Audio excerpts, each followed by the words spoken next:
MPJ news కి స్వాగతం. వార్తలు చదువుతున్నది మీ శ్రావణి.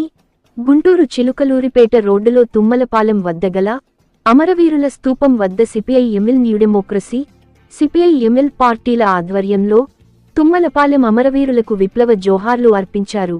ముందుగా న్యూ డెమోక్రసీ పార్టీ జెండాను పార్టీ రాష్ట్ర నాయకులు యు గనిరాజు ఆవిష్కరించారు. అమరవీరుల స్తూపానికి సిపిఐ ఎంఎల్ పార్టీ కేంద్ర కమిటీ నాయకులు గుర్రం విజయ్ కుమార్, నల్లమడ రైతు సంఘం నాయకులు Kolla Rammohan, CPI ML new democracy రాష్ట్ర నాయకులు యు గనిరాజు పూలమాలలు వేసి నివాళులు అర్పించారు. ఈ సందర్భంగా వారు మాట్లాడుతూ ఒక మనిషిని మరొక మనిషి దోపిడీ చెయ్యలేని సమాజం కోసం, సమాజం కోసం వేలాది మంది తమ ప్రాణాలను తృణప్రాయంగా అర్పించారని అన్నారు. ఈ కార్యక్రమంలో ఐఎఫ్టియు రాష్ట్ర అధ్యక్షులు N V Krishna, CPI ML red star politburo సభ్యులు మన్నవ హరిప్రసాద్, సిపిఐ ఎల్ జిల్లా నాయకులు ఉల్లిగడ్ల నాగేశ్వరరావు, ఏఐకేఎంఎస్ జిల్లా ఉపాధ్యక్షులు ఎన్ పోతురాజు, దూపాటి శ్రీను, నాయకులు జి శంకర్, గంధం శ్రీను నరసింహారావు, చిన్న సుబ్బయ్య, రమణ, బాలయ్య తదితరులు పాల్గొన్నారు.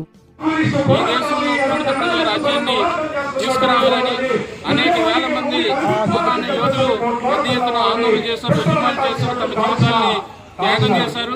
మరీ ముఖ్యంగా 1946-50 జరిగినటువంటి తెలంగాణ సాయుధ రైతాంగ పోరాటం ఏదైతే ఉందో ఇది మొత్తం యావత్ దేశాన్ని కూడా ఆకర్షించినటువంటి పరిస్థితి ఉంది.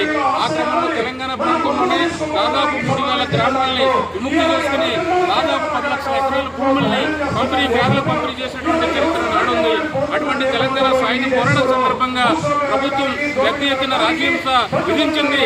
దాదాపు కనిపించినటువంటి అనేక మంది మెరికల్ లాంటి నాయకుల్ని, కార్యకర్తల్ని మరి రాజ్యం హత్య చేసినటువంటి పరిస్థితుల్లోనే దాదాపు 1950 ఏప్రిల్ 11న ఇక్కడే 6గురిని మరి ఎన్కౌంటర్ చేసినటువంటి పరిస్థితి ఉంది. మన దండ అంకమ్మ కానీ, ఆళ్ళ వెంకయ్య కానీ, పోలీస్ కానీ, ఇంకా అనేక మంది, దామోదరం, పోతురాజు అంటే 6 మందిని ఇక్కడ హత్య చేసినటువంటి పరిస్థితి ఉంది. అదే క్రమంలో జిల్లాలో దాదాపు 17 మందిని ఈ తెలంగాణ సాయుధ పోరాట కాలం సందర్భంలోనే మరి రాజ్యం హత్య చేసినటువంటి పరిస్థితి ఉంది.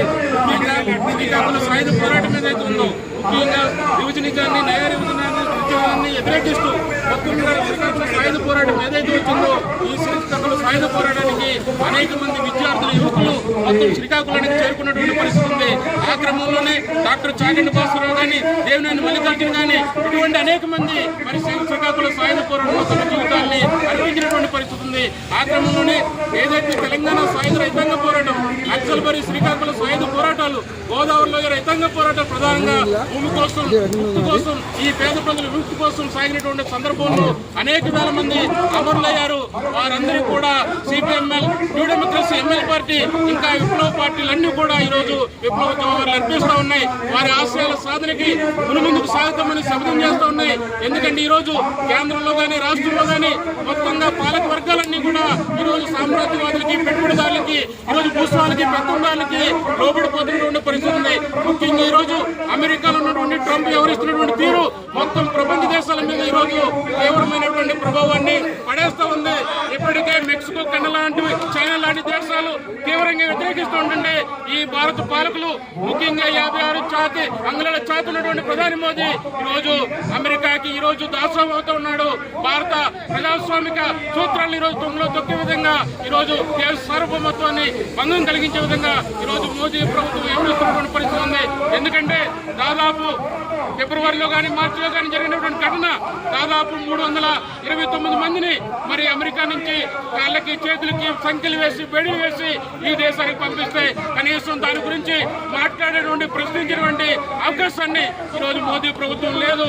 వాళ్ళకి ఈరోజు ఒత్తాసు పలికేలాగా ఈరోజు రాజ్యసభలో మాట్లాడుతున్నారు విదేశాంగ శాఖ మంత్రి.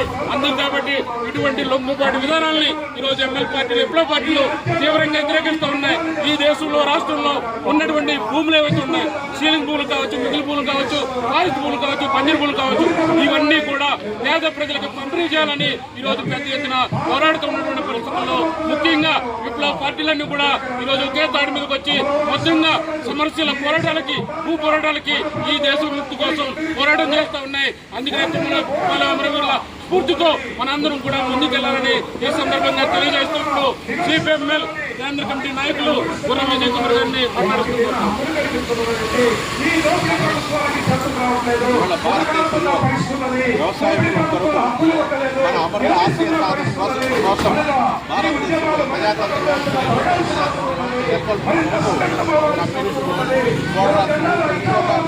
కలిసికట్టుగా భారతదేశంలో పాలకపక్షం ఆమూలాగ్రం భారత రాజకీయ వ్యవస్థని సామాజిక వ్యవస్థని ఛేదించి రాష్ట్రంగా నెలకొల్పే ప్రయత్నంలో ఉన్నారు. ఈ ప్రయత్నాన్ని ఎదుర్కోవడం కోసం కమ్యూనిస్టు వామపక్ష శక్తులు ప్రగతిశీల శక్తులన్నీ తక్షణ ఒక ఈ రెండు కర్తవ్యాలను మనం తుమ్మలపాలెం అమరవీరులను శ్రీకాకుళం ఉద్యమంలో అమరులైనటువంటి మన అందరినీ గుర్తు చేసుకుంటూ స్మరించుకుంటూ ఆ కర్తవ్యాల సాధన మరొకసారి జోహార్ అమరవీరులకు, జోహార్ అమరవీరులకు, జోహార్ అమరవీరులకు.